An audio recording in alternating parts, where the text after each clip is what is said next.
Hello my dear student, welcome to this video. इसमें हम बात करने वाले हैं आपके क्लास 9th का सोशल साइंस का जो सिविक्स है उसका फर्स्ट चैप्टर के बारे में। ठीक है, what is democracy and why democracy के रिगार्डिंग। ठीक है, तो इस चैप्टर के बारे में हम थोड़ा सा एनालिसिस करेंगे और समझेंगे कि चैप्टर हमें क्या बताना चाहता है। ठीक है, तो स्टार्ट करते हैं। सो ओके, हम बात करेंगे अभी डेमोक्रेसी के बारे में। ठीक है, अब इसमें क्या क्या चीजें हमें बात करनी है उस पर हम डिबेट कर लेते हैं। कंटेंट आपका क्या, अंडरस्टैंडिंग डेमोक्रेसी, डेमोक्रेसी को समझेंगे, डिबेट करेंगे डेमोक्रेसी के ऊपर, इसके प्रो एंड कॉन्स के ऊपर बात करेंगे। ठीक है, ठीक है, या फेवर में बात करेंगे या अगेंस्ट में बात करेंगे डेमोक्रेसी के। ठीक है, उसके बाद हम बात करेंगे डेमोक्रेसी इन प्रैक्टिस, यानी किस तरीके से डेमोक्रेसी प्रैक्टिस में है और किस तरीके से डेमोक्रेसी को प्रैक्टिस में लाया जाता है और इसका बेनिफिट्स क्या क्या है। ठीक है, ये भी हम डिस्कस करने वाले हैं। और अगर मान लो डेमोक्रेसी वहां पे ना हो, नॉन डेमोक्रेटिक अगर वहां पे गवर्नमेंट होगी, तो फिर किस तरीके से वहां के सिटीजन्स को सफर करना पड़ेगा। ठीक है, तो इसके बारे में हम डिस्कस कर रहे हैं। चलो ओके, शुरू करें। ओके, तो स्टार्ट करते हैं डेमोक्रेसी के बारे में। ठीक है, तो फर्स्ट ऑफ ऑल हम अंडर डेमोक्रेसी को समझेंगे कि डेमोक्रेसी है क्या। एक्चुअली अगर हम डेमोक्रेसी को समझने की कोशिश करें, देखो डेमोक्रेसी को अगर हम समझना है ना, सिंपल सी बात है। आप इंडिया का एग्जांपल लेके चलते हैं, थोड़ा सा हम इंडिया के का एग्जांपल लेकर समझने की कोशिश करते हैं कि किस तरीके से डेमोक्रेसी काम करती है। आपको पता है इंडिया एक डेमोक्रेटिक कंट्री है। ठीक है, तो आपका क्वेश्चन हो सकता है कि सर किस तरीके से डेमोक्रेटिक कंट्री है, मतलब हम कैसे कह सकते हैं कि कोई भी कंट्री एक डेमोक्रेटिक कंट्री हो सकती है या वहां पर डेमोक्रेसी है, democracy democratic form of government है। ठीक है, आप कैसे बोल सकते हैं इस चीज के बारे में। ठीक है, तो देखो सबसे बड़ी चीज ना आपको समझना क्या है इसमें, कि अगर डेमोक्रेसी का ना एक रूल्स होते हैं। ठीक है, कि भाई पहला रूल्स ये होता है ना कि rule by the people, rule by the people. थोड़ा सा हम समझते हैं इस चीज को कि अगर मैंने कहा, कहीं पे भी कहा गया कि डेमोक्रेसी क्या है, कि भाई वहां पे रूल ऑफ द पीपल होता है या रूल बाय द पीपल होता है, रूल बाय द पीपल का केस होता है। ठीक है, इसको थोड़ा सा हम समझते हैं। अगर ये केस है तो rule by the people that means कि वहां पर जो गवर्नमेंट काम कर रही है, जो गवर्नमेंट वहां पे काम कर रही है, वो क्या है, वो किसके द्वारा चुनी गई है, किसके द्वारा इलेक्टेड है, बाय द पीपल के थ्रू। ठीक है, बाय द पीपल के थ्रू। अब जैसे दो तरह की डेमोक्रेसी होती है, एक होती है डायरेक्ट और एक होती है इनडायरेक्ट। ठीक है, थोड़ा सा उस पर हम डिस्कस कर लेते हैं, फिर मैं आपको समझाता हूँ डेमोक्रेसी को थोड़ा सा और एलाबरेट करेंगे। ठीक है, क्योंकि बेसिकली ना 9th में जब हम होते हैं तो हमें डेमोक्रेसी के बारे में हाँ अंदाजा तो होता है, लेकिन हम उतना जानते नहीं है, तो उस चीज को हम समझेंगे। ठीक है, तो ओके स्टार्ट करते हैं। सो अगर हम बात करें डेमोक्रेसी को लेकर, थोड़ा सा रुक जाओ। हाँ, सो हम बात करें direct democracy, direct democracy and indirect democracy. ठीक है, दो तरह की डेमोक्रेसी होती है। अब इंडिया में आप बताओ, इंडिया एक डायरेक्ट डेमोक्रेसी का मतलब होता है कि जो पीपल है ना, पीपल वो डायरेक्टली इन्वॉल्व है किसी के रूल्स बनाने में। ठीक है, लॉज बनाने में। ठीक है, और रेगुलेशंस बनाने में। ठीक है, इस चीज को थोड़ा सा समझो। मतलब डायरेक्ट लोगों को, जैसे सभी पीपल, जैसे हमारे यहाँ 140 करोड़ पीपल है लगभग, है ना, 140 करोड़ है ना, तो क्या सभी से वो चीजें पूछी जा सकती हैं? सभी के क्या होंगे, जो आर्गुमेंट्स होंगे वो अलग अलग होंगे, है ना। वो, वो किसी चीज को फेवर करेंगे, किसी चीज को अगेंस्ट में होंगे, किसी चीज के, है ना। तो उस चीज में क्या हमारे डायरेक्ट डेमोक्रेसी हो सकती है क्या, एक एक बंदे से पूछा जा सकता है क्या? Which is not possible. तो डेट मीन्स कि इंडिया में अगर हम केस लेके चले कि इंडिया के केस में क्या डायरेक्ट डेमोक्रेसी है, सॉरी क्या डायरेक्ट डेमोक्रेसी है, तो आंसर आएगा डायरेक्ट डेमोक्रेसी है। तो आंसर क्या आएगा, नो। इंडिया में डायरेक्ट डेमोक्रेसी पॉसिबल नहीं है। तो हमारे यहाँ किस तरह की डेमोक्रेसी है, वो है इनडायरेक्ट डेमोक्रेसी। किस तरह की डेमोक्रेसी है, इनडायरेक्ट डेमोक्रेसी। और इसमें भी अब बात करते हैं वो किस तरह का होगा, कौन सा, रिप्रेजेंटेटिव डेमोक्रेसी। ठीक है, रिप्रेजेंटेटिव डेमोक्रेसी। ठीक है, अभी आपने देखा होगा पिछले साल ही 2024 में लोकसभा के इलेक्शन हुए थे, किसके, 2024 में लोकसभा के इलेक्शन हुए थे। ठीक है, ये मैं आपको अभी कंटेक्स्ट दे रहा हूँ, समझाने की कोशिश कर रहा हूँ कि डेमोक्रेसी है क्या। इंडिया के को एग्जांपल लेकर हम चल रहे हैं। ठीक है, तो उस पर हम समझ रहे हैं क्या 2024 के लोकसभा की देखें तो वहां पे आपने देखा इलेक्शंस हो रहे थे, है ना। एमपी चुने जा रहे थे। कौन चुने जा रहे थे? MP. That means member of parliament. क्या चुने जा रहे थे? मेंबर ऑफ पार्लियामेंट चुने जा रहे थे। Okay, done. ये मेंबर ऑफ पार्लियामेंट क्या करेंगे? ये इनको हम चुनकर, जैसे हम लोग क्या इनको चुन रहे थे ना मेंबर ऑफ पार्लियामेंट, क्योंकि ये यूनिवर्सल यूनिवर्सल एडल्ट फ्रेंचाइज के केस के थ्रू, है ना। क्या मतलब होता है इसका? इसका मतलब होता है कि जो भी बंदा क्या होगा 18 प्लस होगा, 18 एज की क्या होगा अबव होगा या 18 होगा, तो उस केस में क्या होगा वो वोट दे सकता है। वो हर कोई सिटीजन, कोई भी सिटीजन हो सकता है, फीमेल हो सकती है, ट्रांसजेंडर हो सकता है, मेल हो सकते हैं, जो भी, ठीक है। तो अगर हम यूनिवर्सल एडल्ट फ्रेंचाइज के थ्रू एमपी चुन रहे थे, मेंबर ऑफ पार्लियामेंट चुन रहे थे, तो ये क्या कर रहे थे? ये हमारे रिप्रेजेंटेटिव है। क्या है? रिप्रेजेंटेटिव है, जो कि कहाँ रिप्रेजेंट करेंगे? पार्लियामेंट के अंदर। कहाँ रिप्रेजेंट करेंगे? पार्लियामेंट के अंदर। किसको रिप्रेजेंट करेंगे? हमें रिप्रेजेंट करेंगे। किसको रिप्रेजेंट करेंगे? हमें। उस कॉन्स्टिट्युएंसी को रिप्रेजेंट करेंगे। कॉन्स्टिट्युएंसी को रिप्रेजेंट करेंगे, है ना। तो अब ये रिप्रेजेंट, तो यही इसी को क्या कहते हैं? Representative form of government. क्या कहते हैं? Representative representative form of government. और यही क्या होती है फिर? आपकी डेमोक्रेसी। और यही आपका क्या होता है? इनडायरेक्ट डेमोक्रेसी का एग्जाम्पल होता है। किसका एग्जाम्पल होता है? इनडायरेक्ट डेमोक्रेसी का एग्जाम्पल होता है। आई होप आपको ये चीज समझ में आया कि किस तरीके से डायरेक्ट डेमोक्रेसी और इनडायरेक्ट डेमोक्रेसी का हमने डिफरेंस बताया। कि डायरेक्ट डेमोक्रेसी के लिए क्या चाहिए भाई? एक तो पॉपुलेशन थोड़ी कम होना चाहिए। उसका एग्जांपल लेके चले तो स्विट्जरलैंड है। स्विट्जरलैंड में आज भी क्या है? Direct democracy. क्या है? डायरेक्ट डेमोक्रेसी है, क्योंकि वहां पे पॉपुलेशन क्या है? कम है। क्या है? पॉपुलेशन वहां पर कम है, ठीक है। तो ये केस आ जाता है। तो आई होप आपको डेमोक्रेसी से एक चीज तो समझ में आए कि हमारे देश का अगर हम लेके चले, कि एक कंटेक्स्ट देने की कोशिश करें कि हमारे यहाँ क्या है? इनडायरेक्ट डेमोक्रेसी है। और डेमोक्रेसी क्यों है? क्योंकि रूल्स जो हमारे चुने कौन जा रहे हैं? वो इलेक्टेड किसके द्वारा? और इलेक्टेड बाय द पीपल। और आपने एक चीज देखा होगा, नोटिस किया कि चलो इसको भी थोड़ा सा समझने की कोशिश करते हैं कि अच्छा, इलेक्टेड बाय द पीपल, मान लो कि जो अभी सुनने में आता है आपको, आपने सुना होगा कि ईवीएम के ऊपर ब्लेम लगाए जाते हैं ऑपोजिशंस के थ्रू, है ना। ब्लेम लगाए जाते हैं। अगर मान लो सच में ऐसा होता हो, which is not possible, but फिर भी अगर हम गए, ये क्योंकि इलेक्शन कमीशन ने कहा है, ये मेरा कोई पॉइंट ऑफ व्यू नहीं है, ये इलेक्शन कमीशन ने ही कहा है कि ईवीएम के साथ छेड़छाड़ नहीं हो सकती, ठीक है। तो अगर हम ईवीएम को लेकर चले कि ईवीएम में मान लो कि अगर कोई फॉल्ट किया जा सकता, अगर ऐसा होता, तो क्या गवर्नमेंट चेंज हो पाएगी? सीधी सी बात है, नहीं हो सकती। क्योंकि जो गवर्नमेंट अभी है, लाइक अभी कौन सी गवर्नमेंट है? अभी आपकी मोदी गवर्नमेंट है ना। मोदी गवर्नमेंट है, ठीक है, जिसको कि हम एनडीए एनडीए कहते हैं, ठीक। नेशनल डेमोक्रेटिक अलायंस, एनडीए की गवर्नमेंट है यहाँ पर, ठीक है, इंडिया में। अगर ये ईवीएम के साथ छेड़छाड़ कर पाते तो क्या ये एनडीए इस देश से बाहर, मतलब इस देश से इलेक्शन हार सकती है क्या? कभी पॉसिबल ही नहीं है, है ना। तो अगर इसका मतलब फ्री एंड फेयर इलेक्शन हो रहे हैं, फ्री एंड फेयर इलेक्शंस हो रहे हैं। अगर फ्री एंड फेयर इलेक्शन नहीं हो रहे होते और हम क्या है, रिप्रेजेंटेटिव चुन रहे हैं अपना, तो क्या ये डेमोक्रेसी कहलाती? आप समझो क्या कहना चाहता हूँ, क्या कहना चाहता हूँ। क्या ये डेमोक्रेसी कहलाती? नहीं, बिल्कुल नहीं कहलाती। क्योंकि फ्री एंड फेयर इलेक्शन होना जरूरी है, और इक्वल वोट्स राइट होना जरूरी है। इक्वल वोट ऑफ राइट होना चाहिए। इक्वल वोट, ठीक है, इक्वल राइट्स होना चाहिए। किसका? वोट का। इक्वल राइट्स होना चाहिए। किसका? वोट का। तभी आपका वहां पे डेमोक्रेसी काम कर पाएगी, यानी वही ट्रू डेमोक्रेसी होगी। क्या? ट्रू फॉर्म ऑफ डेमोक्रेसी होगी। ट्रू फॉर्म ऑफ डेमोक्रेसी होगी। आई होप आपको अब डेमोक्रेसी समझ में आ रहा है कि डेमोक्रेसी किसे कहते हैं, ठीक है। तो अब समझते हैं, डेफिनेशंस पे जाते हैं कि डेमोक्रेसी किसे कहते हैं, ठीक है। तो स्टार्ट करते हैं।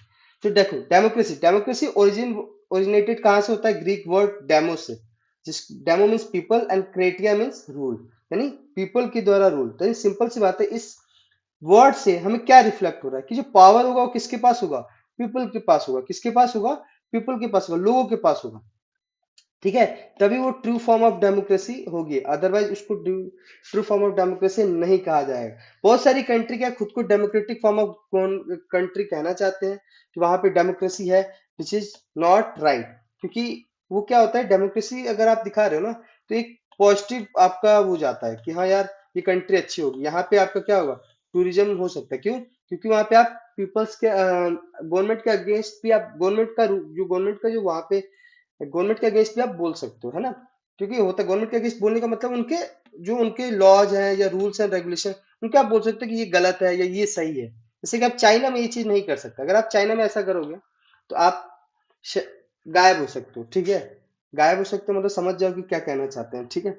सुनाओ, डेमोक्रेसी क्या है कि भाई डेमोक्रेसी एक चीज तो इंश्योर करता है कि equal participation of citizen in decision making, यानी डिसीजन मेकिंग में सबका क्या होगा, इक्वल पार्टिसिपेशन होगा। वो कैसे होगा भाई, तो इक्वल राइट होंगे किसके, वोट के, किसके, वोट का जो राइट होगा वो क्या होगा, इक्वल होगा। क्या होगा, इक्वल होगा, है ना। सबको बराबर का अधिकार होगा, चाहे वो पीएम हो, चाहे वो सीएम हो, चाहे वो पुअर हो, चाहे वो रिच हो, चाहे वो एक 18+ स्टूडेंट हो, ठीक है। तो ये सभी के जो वोट के राइट है वो क्या होंगे, इक्वल होंगे, ठीक है। वैल्यू भी क्या होगी उन वोट की, इक्वल होगी, ठीक है। तो वही क्या कहलाती है आपकी, that is called true form of democracy, that is democracy. अगर हम बात करें कि सिंपल, आपने अब्राहम लिंकन के बारे में सुना होगा, अब्राहम, ठीक है। स्पेलिंग गलत हो सकती है बट उसको नहीं समझना है, आपको मेन फोकस करना है वर्ड के ऊपर। अब्राहम लिंकन, अब्राहम लिंकन जो कि आपके अमेरिका के प्रेसिडेंट थे, उन्होंने एक चीज कही थी, डेमोक्रेसी, डेमोक्रेसी की एक डेफिनेशन दी थी, एक बड़ी सुंदर डेमोक्रेसी की डेफिनेशन दे रखी थी, by the people, for the people, of the people. ये किसने दिया था, तो अब्राहम लिंकन ने दिया था। किसने दिया था, अब्राहम लिंकन ने दिया था। डेमोक्रेसी की बारे में उन्होंने एक्सप्लेन किया था, ठीक है, कि डेमोक्रेसी किसे कहते हैं। तो आई होप कितना सुंदर सा डेफिनेशन है कि बाय द पीपल, लोगों के द्वारा, लोगों के लिए और लोगों की सरकार, यानी जो जो वहां पे गवर्नमेंट है वो लोगों के द्वारा चुनी गई हो, लोगों के लिए हो, लोगों की हो, तो उसे ही क्या कहेंगे हम, डेमोक्रेसी कहेंगे, ठीक है। तो यही चीजें हैं यहाँ पर आपका। तो आई होप आपको डेमोक्रेसी की डेफिनेशन समझ में आई होगी, ठीक है। तो इसको इरेज करते हैं, नेक्स्ट अब चलते हैं यहाँ पर फीचर्स के बारे में, डेमोक्रेसी के फीचर्स के बारे में डिस्कस करेंगे। फीचर्स क्या क्या है, क्योंकि यही जो डेमोक्रेसी के फीचर्स है, यही क्या है, डेमोक्रेसी की वैल्यू को इनहेंस करते हैं, डेमोक्रेसी की वैल्यू बढ़ाते हैं। जैसे पहला चीज कि रूलर्स जो इलेक्टेड होगा वो किसके द्वारा होगा, पीपल के थ्रू होगा, और वही वो सारे मेजर डिसीजन ले रहा होगा, मेजर डिसीजन ले रहा होगा, ठीक है। ऐसा ना हो कि हमने रूलर तो चुन लिया भाई, लेकिन डिसीजन कोई और ले रहा है, ठीक है, जो कि हमारे द्वारा इलेक्टेड नहीं है। रूलर्स जो हम चुने वही मेजर डिसीजन ले रहे होते हैं, that is a true form of democracy. वही क्या होता है, डेमोक्रेसी होती है। तो एक डेमोक्रेटिक सिस्टम के अंदर इलेक्टेड लीडर्स हो गए, जैसे प्रेसिडेंट हो गए, मेयर्स हो गए, जो पॉपुलर वोट से चुने जाते हैं। पॉपुलर वोट से सिंपल सी बात है भाई, जिसको सबसे ज्यादा वोट मिलेगा, मतलब दो कैंडिडेट है ए और बी, अब इसमें मान लो ए को सबसे ज्यादा वोट मिल रहा है, तो भाई सीधी सी बात है ये क्या होगा, ए विन कहलाएगा। अगर एक वोट भी ज्यादा हो जा रहा है ए के पास, तो ए क्या हो जाएगा, विन हो जाएगा। तो इसी को पॉपुलर वोट कहा जाता है। वही क्या है, आपका डिसीजन ले रहा है जो कि इम्पैक्ट कर रहा है सोसाइटी को, ठीक है। और वो जो डिसीजन ले रहा है ना, उसमें किसका विल होना चाहिए, विल ऑफ द पीपल होना चाहिए। किसका होना चाहिए, विल ऑफ द पीपल, और डेमोक्रेटिक प्रिंसिपल के ऊपर काम होना चाहिए, है ना। डेमोक्रेटिक प्रिंसिपल मतलब इक्वालिटी, जस्टिस, ठीक है, फ्रेटर्निटी, ये जो कुछ डेमोक्रेटिक प्रिंसिपल है उनके ऊपर और विल ऑफ द पीपल के बेस पर कोई भी जो रूल्स या डिसीजन आ रहे हैं वो सोसाइटी को इम्पैक्ट करने चाहिए। अगर ऐसा नहीं हो रहा है तो सीधी सी बात है वो डेमोक्रेसी को हार्म कर रहा है। क्या कर रहा है, डेमोक्रेसी को हार्म कर रहा है, ठीक है। दूसरा, rules with in the limit of law and citizen right. Rules कैसे होने चाहिए, लॉ के अंदर होने चाहिए, ठीक है। दैट मीन्स कि लॉ के बियॉन्ड नहीं जानी चाहिए वो चीज। लेकिन in a democratic system the government operate within the legal framework respecting citizen rights, यानी सिटीजन के राइट्स को प्रायोरिटी देनी चाहिए। अगर ऐसा चीज नहीं होता है तो फिर आपको पता है कि कौन आ जाता है, सुप्रीम कोर्ट हमारी आ जाती है, ठीक है। क्योंकि हमारे फंडामेंटल राइट्स है कुछ जिसके बेस पर काम होना चाहिए, ठीक है। जैसे freedom of speech is protected, following citizen to voice opinion without fear of retribution. ना, किसी डर नहीं होना चाहिए। जैसे आप मतलब पीएम के अगेंस्ट में कुछ बोलना चाहते हो, आप बोल सकते हो, ठीक है, कि हाँ पीएम का जो ये जो नियम है या ये कानून है या ये चीज है उन्होंने सही नहीं किया, ठीक है, उनकी पॉलिसी के अगेंस्ट बोल सकते हो आप उनको। हाँ, आप थोड़ा सा लिमिट का होता है, फ्रीडम ऑफ स्पीच के नाम पे आप पीएम को गाली देने लगो, वो गलत है, वो नहीं करना। हाँ, उनकी जो पॉलिसी हो उसके खिलाफ में आप बोल सकते हो कि हाँ जी सर, ये गवर्नमेंट की जो पॉलिसी बहुत ही बेकार है, ये पीएम ने हमारा ये काम किया, ये गलत किया है, इस पे आप बोल सकते हो, कोई दिक्कत नहीं। बट अगर आप उसके लिमिट को क्रॉस करते हो, एक एक लिमिट्स होती है, ठीक है, उसको अगर आप क्रॉस करोगे, है ना, तो फिर क्योंकि वो पीएम क्या है, वो आपका नेशन, आपके एक इंडिया कंट्री भारत की क्या है, वो प्राइम मिनिस्टर है। तो अगर आप पीएम ऑफ भारत को अगर आप नुकसान कर रहे हो, ठीक है, उनको कुछ ऐसा बोल रहे हो जिससे कि भारत की जो एक वैल्यू है वो गिर रही है, तो फिर वो गलत हुआ, फिर तो आप पे डिफेमेशन का केस लग सकता है। Next, one person one vote and one value का केस आ जाता है। भाई एक पर्सन एक वोट और वन वैल्यू, चाहे वो कोई भी हो, मैंने बोला ही पिछले ही कि पीएम हो, सीएम हो, एक्स वाई जेड कोई भी हो, सबके वोट की वैल्यू क्या होनी चाहिए, एक होनी चाहिए। And free and fair electoral competition होना चाहिए, सबको इक्वल, आपको क्या है अपॉर्चुनिटी होनी चाहिए, एक चाहे वो एक पुअर सेक्शन से उठ जाए चाहे एक रिच सेक्शन से हो जाए। और इसीलिए इसके लिए क्या है, इलेक्शन कमीशन ने रूल्स लेके आए हुए हैं,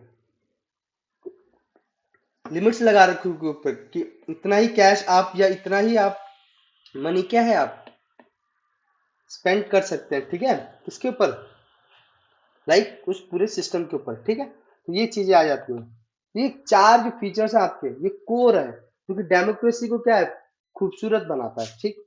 नाउ अब बात करते हैं डिबेटिंग डेमोक्रेसी के ऊपर, आर्गुमेंट फॉर डेमोक्रेसी। अब डेमोक्रेसी के लिए आर्गुमेंट क्या क्या है, पहला ये कि क्या है, protection of citizen rights, popularity around the world, allow people to express themselves. Democracy के अंदर ही क्या पीपल्स के अपने आप को एक्सप्रेस कर सकते हैं। पॉपुलैरिटी अराउंड द वर्ल्ड, भाई सीधी सी बात है, कोई भी कंट्री जो है ना, अगर आप वो कह रही है कि मैं democratic democratic form of government है हमारे यहाँ, या डेमोक्रेसी है हमारे यहाँ, तो इसका मतलब एक तरीके से डेमोक्रेसी से क्या आता है, पॉजिटिव व्यूज आता है। पॉजिटिव व्यूज कैसा कि इक्वालिटी को वो बढ़ा रहे होंगे, इंपावर कर रहे होंगे सिटीजन्स को, इंश्योर कर रहे होंगे गवर्नमेंट की अकाउंटेबिलिटी को, ठीक है, enhance over societal wellbeing, society को वेलबिंग कर रहे होंगे। तो ये चीजें बड़ी इंपॉर्टेंट होती है डेमोक्रेसी के लिए। तो डेमोक्रेसी के फेवर में ये भी चीजें आती है कि जहां पे भी डेमोक्रेसी है उसका रीजन ही ये है क्योंकि भाई equality, empower citizen, ensure government accountability, protection of citizen rights. अब डेमोक्रेसी के अंदर ही क्या है भाई, प्रोटेक्शन होती है किसके, सिटीजन्स के राइट के। अदरवाइज अगर आप कहीं पे मोनोपोली है या आपका मोनार्की है या फिर आपका one form of party government है, तो फिर वहां पे केस क्या हो जाएगा, सिटीजन्स के जो राइट्स है वो प्रोटेक्ट नहीं होंगे, चांसेस ऐसे ज्यादा है कि उनके नहीं, उनके जो प्रोटेक्शन होगा उनके जो राइट्स का वो नहीं होगा, ठीक है। लेकिन डेमोक्रेसी के अंदर वो चीजें हैं क्योंकि डेमोक्रेसी के अंदर क्या है, हॉरिजॉन्टल जो फॉर्म ऑफ जो आपका डिफरेंसेस किए गए हैं। जैसे मान लो आपका यहाँ पे अगर हम बात करें, जो पावर का डिस्ट्रीब्यूशन किया गया है, किसका पावर का डिस्ट्रीब्यूशन किया गया है, वो दो तरीके से किया है, वर्टिकल एंड हॉरिजेंटल। हॉरिजेंटल में आपका केस क्या आ जाता है, legislative, executive and judicial. Vertical में आपका क्या आ जाता है, ठीक है, सेंट्रल, ठीक है, स्टेट और फिर आपका कंकरेंट लिस्ट आ जाता है, ठीक है, central state and concurrent list. इस तरीके से पावर डिवाइड किया गया है। ये पावर है, गलत बता रहा हूं मैं, ध्यान से समझो, ये सेंट्रल स्टेट कंकरेंट नहीं, अब बताते हैं इसको। देखो, अगर हम बात करें वर्टिकल की, वर्टिकल फॉर्म ऑफ डेमोक्रेसी में क्या होता है, वर्टिकल फॉर्म ऑफ डेमोक्रेसी में उसमें आपका पहला तो होगा सेंट्रल गवर्नमेंट, ठीक है, स्टेट गवर्नमेंट, और एक क्या होगा थर्ड टियर ऑफ यानी लोकल गवर्नमेंट, क्या लोकल गवर्नमेंट। तो जो हमने बात करी यहाँ पे हॉरिजेंटल की, हॉरिजेंटली क्या करेगा, प्रोटेक्ट करता है लेजिस्लेटिव, एग्जीक्यूटिव एंड जुडिशरी। मान लो कि एग्जीक्यूटिव लेजिस्लेटिव में कोई ऐसा कानून बनाया जिससे सिटीजन्स की राइट्स जो है क्या हो रहे हैं, हार्म हो रहे हैं, ठीक है, और एग्जीक्यूटिव उसको लागू करा रहा है, तो फिर कौन खड़ा हो जाएगा, जुडिशरी सामने आ जाएगी, क्या आ जाएगी, जुडिशरी सामने आ जाएगी। तो ये जो रीजन है कि डेमोक्रेसी के अंदर की प्रोटेक्शन हो पाता है सिटीजन्स के राइट का, ठीक है। अब बात करते हैं आर्गुमेंट क्या है डेमोक्रेसी, यानी ये तो चीजें थी कि हाँ भाई अच्छी अच्छी चीजें, वाह डेमोक्रेसी इतनी अच्छी, तो कुछ तो नेगेटिव पॉइंट्स होंगे ना। वो नेगेटिव पॉइंट्स कौन कौन से हो सकते हैं उसको समझते हैं। देखो, अगर आप समझो ना डेमोक्रेसी के अंदर क्या आता है, रूल्स एंड रेगुलेशंस पे काम होते हैं, है ना। डिसीजन जब बनता है ना तो डिसीजन को बनने के बाद एक प्रोसेस के थ्रू ही वो क्रॉस करेगा, ठीक है। उस प्रोसेस से जाने में ना टाइम बड़ा लगता है। जैसे मान लो कि कोई कानून है, कानून बना, लेजिस्लेटिव में आया, उसको पास कराया गया। पहले तो पास कराने के लिए आपको पार्लियामेंट के दोनों, लोकसभा एंड राज्यसभा, दोनों से पास कराना पड़ेगा, फिर प्रेसिडेंट का साइन चाहिए, ठीक है। वो अगर ऐसा चीज हो जाता है, उसके बाद एग्जीक्यूटिव, एग्जीक्यूटिव फिर अभी इम्प्लीमेंटेशन चालू होगा, इम्प्लीमेंटेशन चालू हो जाता है तो वहां पे भी आपका क्या होगा, बहुत सारे फॉल्ट हो सकते हैं, है ना। ये लेजिस्लेटिव वाला ही केस है ना, यही इतना लंबा हो जाता है कि किसी भी जो रूल्स है, जो लॉ बनने में, एक्ट को, ठीक है, बिल को, बिल को एक्ट बनने में टाइम लग जाता है, ठीक है। अब थोड़ा सा डिफरेंसेस है, आपको यहाँ पे कुछ समझ में आ रहा होगा, सर बिल एंड एक्ट के में क्या डिफरेंस है। देखो ध्यान से छोड़ो, थोड़ा सा बता देता हूँ बस। सिंपल से डेफिनेशन ये है कि जब तक ये लोकसभा और राज्यसभा में पास नहीं हुआ है, लोकसभा और राज्यसभा में पास नहीं है, इवन प्रेसिडेंट का साइन नहीं है, यानी ये तीनों अगर हो जा रहा है तो यही बिल क्या बन जाएगा, एक्ट बन जाएगा। अदरवाइज अगर यहाँ पे लोकसभा में है, राज्यसभा में है, या प्रेसिडेंट ने अभी उस पर साइन नहीं किया है, तब तक वो क्या है, बिल है। क्या है, बिल है। वो चाहे फार्मर्स बिल के बारे में बात करी जाती है ना, या फार्मर लॉ के बारे में बात करी, फार्मर एक्ट के बारे में बात करी जाती है, तो यही डिफरेंसेस है। आई होप आपको समझ में आएगा बिल एंड एक्ट के बीच का डिफरेंस। तो अब बात करते हैं आर्गुमेंट के लेकर। तो देखो आर्गुमेंट क्या है कि डिसीजन मेकिंग में क्या होता है, इनएफिशिएंसी आ जाती है। एक तो स्लो हो जाता है, क्या हो जाता है, स्लो हो जाता है, इनएफिशिएंसी बढ़ जाती है, क्योंकि टाइम लगता है। क्या होता है, टाइम लगता है, ठीक है।